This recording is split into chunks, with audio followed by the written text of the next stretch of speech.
Carol here, talking about my recent studies of psychopaths versus sociopaths. I'll never forget the moment when Sherlock Benedict Cumberbatch said, "I'm a high-functioning sociopath." So I did find a good article on the differences, and while neither one are in the DSM Manual of Psychiatric Disturbances, they both have the same official recording of antisocial personality disorder. And by antisocial, they don't mean shy. They mean against society, antisocial. So these conditions are both against society. They act to harm society. Therefore, they're a large burden on society, and we must do what we can to protect ourselves from these types of people. Now, I would prefer sociopath to a psychopath any day. If you were to make it somewhat black and white, the street definitions go somewhat as follows. While a psychopath is most likely genetically determined and has no say in the matter, unless, some as yet unknown miraculous, training method as a child can prevent it, and maybe in the future we'll be able to do that. But a psychopath is basically born with it, mostly genetic. It can have some environmental abuse issues associated with it, which would, of course, exacerbate the condition. A sociopath, on the other hand, may not have any genetic markers and may grow up a normal person under a nice, healthy social environment, but in the presence of severe abuse, the sociopath will then develop the sociopathic behavior. Now, both the psychopath and the sociopath express three or more of the following: regularly breaks or flouts the law. That would be more the sociopath, because the psychopath is a bit more cunning and never gets caught, usually. They both constantly lie and deceive others. They're impulsive, they don't plan ahead, mostly the sociopath on this one, because the psychopath is typically much more of a planner and execute his crimes very cunningly. Can be prone to fighting and aggressiveness. This would be more so on the sociopath, with the impulsiveness and inability to control their anger and so forth. Little regard for the safety of others, both sides. Irresponsible, can't meet financial obligations, both sides. Now, the psychopath will manipulate and steal from others in order to be financially independent. He's not necessarily violent. This is very true for the psychopath, because the psychopath will not want to appear abnormal. So he will have ultimate control over everything he does. Kind of like a robot without that safety program. Now,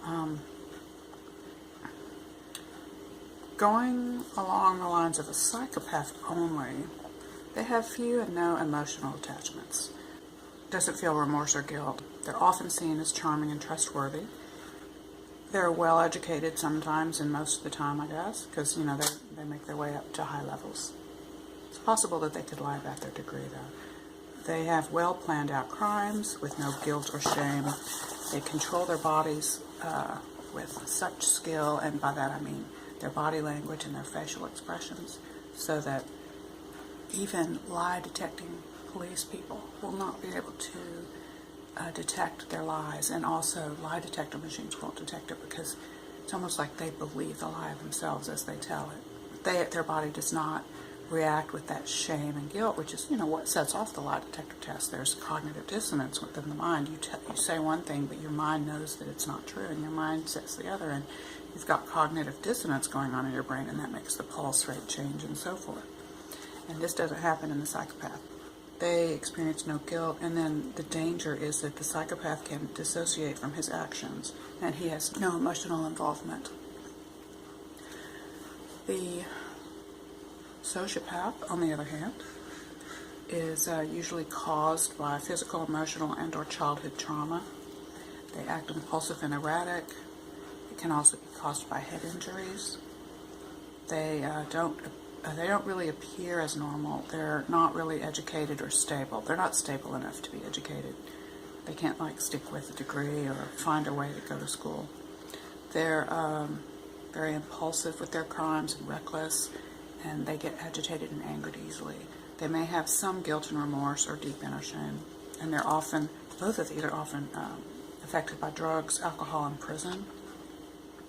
And the childhood signs and traits for both of these are aggression to people and animals, and then destruction of property, deceitful or theft, and serious violation of laws, and conduct disorder. So that was the difference between psychopath and sociopath, and this has now helped me to understand the differences and more hone in on what the big danger is. I believe the big danger is the psychopath, because those are the ones that have no remorse or shame. The sociopath, on the other hand, I mentioned the sociopath that I knew once.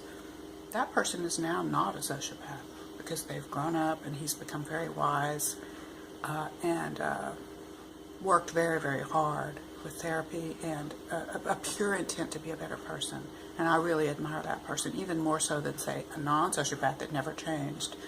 This sociopath had a very hard childhood, and he worked so hard. I'm very impressed by this progress of this person. Well, sorry my camera fell as I was taping. I would like to add to this video that in another, I guess it was a YouTube video, it was talking about the masks we live in, and I thought it related to psychopaths. They were describing the higher emotions such as love and companionship, sharing feelings, closeness, need and longing, and soothing and comfort. Those are our needs, our higher emotional needs. And these, when they are blocked in the normal human being, we feel shame, anxiety, and or depression. So, like, for example, me, if I am blocked from love and soothing and comfort, by people around me, by loved ones, and I'm left alone, I might feel anxiety or depression. Depression is so, tied into how we relate to others and the people around us and how they treat us. And if people around me aren't close or they don't offer soothing and comfort, but they do the opposite, like make me feel bad about myself, then of course I'd feel shame and or anxiety. Now, the psychopath doesn't feel these higher emotions.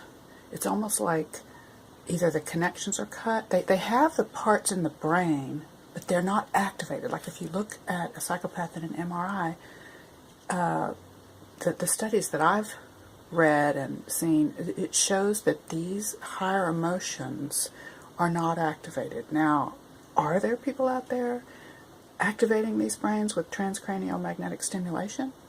That might cure the psychopath. I mean, it seems like that would be the thing to do, but I haven't seen anyone doing that yet.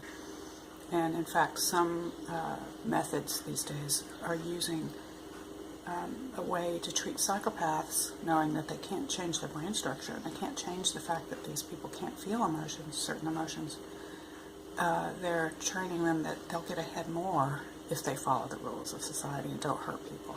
And this is really the only known motivating factor, that they'll get ahead more if they don't hurt others. And so that, it's not that they love others, because they're unable to feel that, sadly, but it's because they want to get ahead. And so if they want to get ahead, then they have to, act like they love others and do what you would do if you love them. They don't feel remorse or guilt. And I'm going to have to say that the sociopath may feel remorse and guilt, the way I look at it. So again, think about the psychopath's regions of the brain that feel the higher emotions are not functioning, okay? They're not on, they're off. And so the only driving force that the psychopath feels, in other words, what motivates a psychopath, are the lower emotions. And these are regulated by dopamine / adrenaline. And when they feel good, happy, orgasm, just the basal, primal feeling of goodness and attraction and wanting and good, like, yeah, Passion, like, yeah, that feels good, like orgasm, that is high dopamine. And it's just a good feeling. And the opposite of that is when the dopamine drops low, and then you may feel a surge of adrenaline and fight or flight, runaway, anxiety, mad, bad, sad, anger, bad, just yuck, the ick feeling. And so it's like aversion. So I like to call these attraction and aversion. And that's all that the psychopath feels. And the thing that makes them feel good is power, control, and some psychopaths have a few added needs for feeling joy, feeling goodness when they see someone, and especially if they cause that person to suffer. They like that. That gives them that extra rush. And, sadly, they're miswiring here. It's just so tragic. And that's why a lot of the experts say avoid them. Just avoid them, because you can't really cure them, and you can't give them revenge. You can't really punish them. If they are bad enough to get caught and go to jail, then they should be locked up for the rest of their lives. If not, they need to be cared for and monitored, because they will repeat the behaviors unless there's something miraculous happens, like maybe they'll do the transcranial magnetic stimulation one day and maybe that can cure a psychopath. I do not know. So the main point about what I just wanted to add to the video was that they don't have the higher emotions. And if you could somehow muster some compassion for the psychopath, it might help us to be able to forgive the ones that have perpetrated against us. And psychopaths occur in our society maybe 1 to 4%. And I've seen that range quoted. I think maybe the severe ones, the ones that might seriously hurt you, are the 1%. And the reason it's 4% is because if you look across the board at army generals and politicians and CEOs of big corporations, you'll find that the only way a person can make it to those levels and function is to actually be psychopathic. But you may be borderline, or you may be so high functioning that you do not, kill or hurt people so much so that you get put in prison. But instead, you might, for the betterment of your corporate conglomerate, you might do things like, I cringe when I say this, but bear with me here, genetically engineer the foods. And the psychopath thinks this is extremely cunning and obviously smart thing to do, because it helps the corporate conglomerate grow, and they rationalize it by saying, well, all the stockholders will benefit and everything. But then they don't realize that so many more human beings than just the stockholders of that small corporate conglomerate will suffer, because they'll eat these genetically modified crops, and it'll be pervasive in all of our foods, and then the human population will suffer as a whole with allergies and many, many people getting more and more ailments. And I would bet that the corporate conglomerate psychopathic leaders are not eating these genetically modified crops that they manufacture and sell to the masses. Now, psychopaths are one of the many different neurotypes that have evolved when the hunter-gatherers split off into the agrarian societies. That's where the psychopaths emerged, and they've been with us ever since. And there's no getting rid of the genes, or they're there. So we need to protect ourselves from our own internal viruses that are embedded in our genetic code, our massive genetic code, our collective genetic code.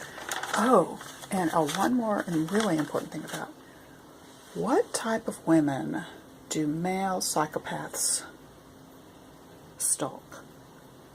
After all, the women to a psychopath are prey.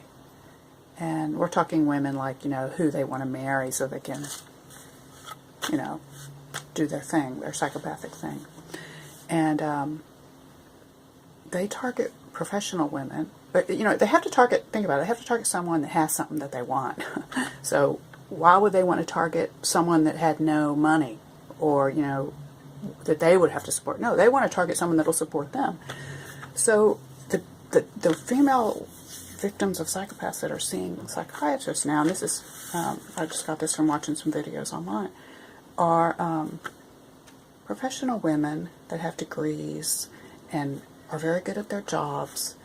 And I'm going to add to this, because I am one of these people, that I very good at my job, PhD chemical engineer, worked all my life in the corporate world, doing research. And when you're one of these people, you're surrounded by other good people that care about the world, they want to help the world, they're going to school, they're getting a degree, they're working really, really hard, they're sacrificing, their party life, they're sacrificing a lot in order to study and get their degree, and, to get their ticket to enter the world so that they can make a difference.